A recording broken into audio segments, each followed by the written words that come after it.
Breaking news. 7 ఏళ్ల క్రితం తెలంగాణలో సంచలనం సృష్టించిన ప్రణయ్ హత్య కేసు తుది తీర్పు ఇవాళ రానుంది. సుదీర్ఘ విచారణ జరిపిన నల్గొండ జిల్లా 2వ అదనపు session judge court final judgement ఇవ్వనుంది. ఇప్పటికే ఇరుపక్షాల వాదనలు పూర్తయ్యాయి. దీంతో తీర్పుపై సర్వత్రా ఉత్కంఠ నెలకొంది.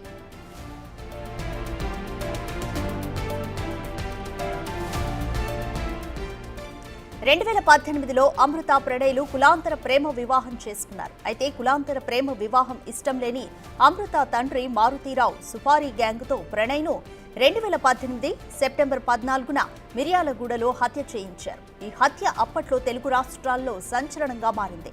ప్రణయ్ తండ్రి బాలస్వామి ఫిర్యాదుతో పోలీసులు 8 మందిపై కేసు నమోదు చేశారు. ఈ కేసులో A1గా అమృత తండ్రి మారుతీరావు ఉన్నారు. అయితే కేసు విచారణ దశలో ఉండగానే అమృత తండ్రి ఆత్మహత్య చేసుకున్నారు.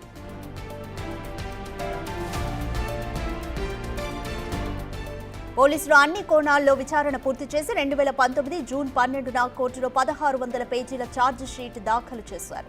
దీంతో విచారణ 5 సంవత్సరాల 9 నెలల పాటు కొనసాగింది. ఛార్జ్ షీట్ నివేదిక, పోస్ట్ మార్టం రిపోర్ట్, సైంటిఫిక్ ఎవిడెన్స్లతో పాటు సాక్షులను కూడా న్యాయస్థానం విచారించింది. ఈ కేసులో ప్రస్తుతం A2 సుభాష్ శర్మ, A3 అస్గర్ అలీ విచారణ ఖైదీలుగా ఉన్నారు. మిగిలిన 5 నిందితులు బెయిల్పై విడుదలై కోర్టు విచారణకు హాజరవుతున్నారు.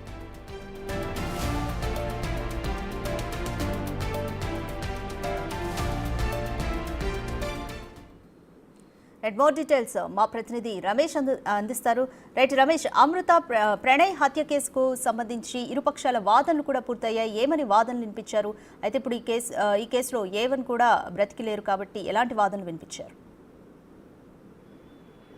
రైట్, ఇప్పటికే వాదనలు పూర్తి కావడం జరిగింది. తీర్పు రిజర్వ్ లో పెట్టడం జరిగింది. మరి కాసేపట్లోనే తీర్పును ప్రకటించే అవకాశం కనపడుతుంది. 2018 సెప్టెంబర్ 14న రాష్ట్ర వ్యాప్తంగా సంచలనం సృష్టించినటువంటి ప్రణయ్ హత్య కేసు మనం మొదటగా చూసినట్టయితే కూతురు కులాంతర వివాహం చేసుకుందని ప్రణయ్ని అత్యంత దారుణంగా తండ్రి ఎవరైతే ఉన్నారో అమృత తండ్రి మారుతీరావు సుపారీ గ్యాంగ్ తో కూడా హత్య చేయించడం జరిగింది. ఈ హత్యలో మొత్తం 8 మంది నిందితులుగా ఉన్నారు. 8 మందిలో A1 Maruthi Rao, A2 Subhash Sharma, A3 Asgar Ali, A4 Mohammed బారీ, A5 Karim, A6 Shravan, A7 Shiva, అదేవిధంగా A8 నిజాం. మొత్తం 8 మందిలో A1 ఎవరైతే తండ్రి ఉన్నారో అమృత తండ్రి మారుతీరావు ఇప్పటికే ఆత్మహత్య చేసుకొని కూడా చనిపోవడం జరిగింది. 2018 సెప్టెంబర్ 14న ఈ హత్య జరిగింది. ఆ తర్వాత 2019లో బెయిల్పై రావడం జరిగింది. ఆ తర్వాత ఈ కేసులు ఎదుర్కోలేక అదేవిధంగా మొత్తం మానసికంగా కూడా కుంగిపోయి కూడా 2020లో ఖైరతాబాద్ లోని వాసవి భవన్ లో కూడా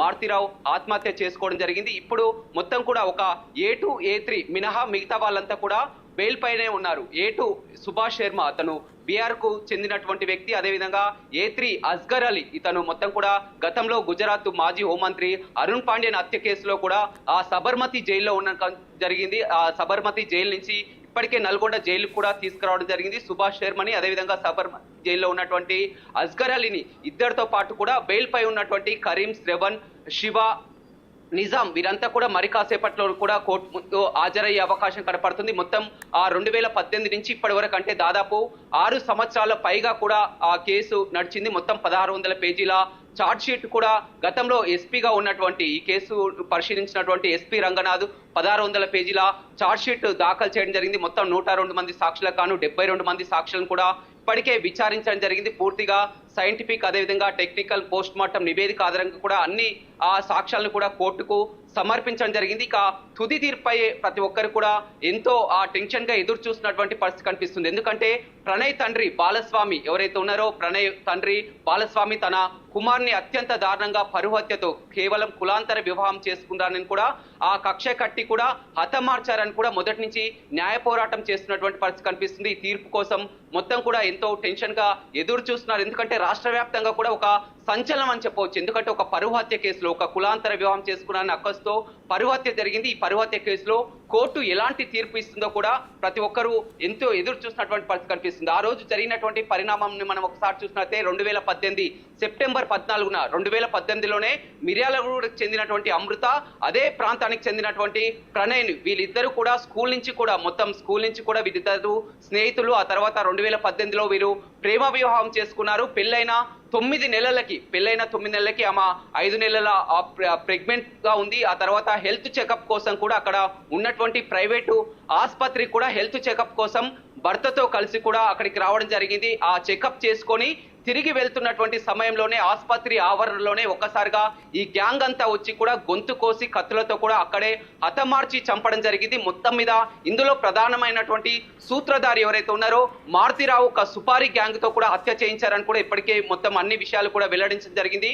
మహమ్మద్ బారి నల్గొండ ప్రాంతానికి చెందినటువంటి వ్యక్తి మహమ్మద్ బారితో కూడా ఎవరైతే జైల్లో ఉన్నప్పుడు పరిచయమైనటువంటి సుభాష్ శర్మ కానీ అస్గర్ అలీతో కూడా సుపారీ మాట్లాడుకొని వారందరినీ కూడా ఎంటర్టైన్ చేయడం జరిగింది. అందులో ప్రధానంగా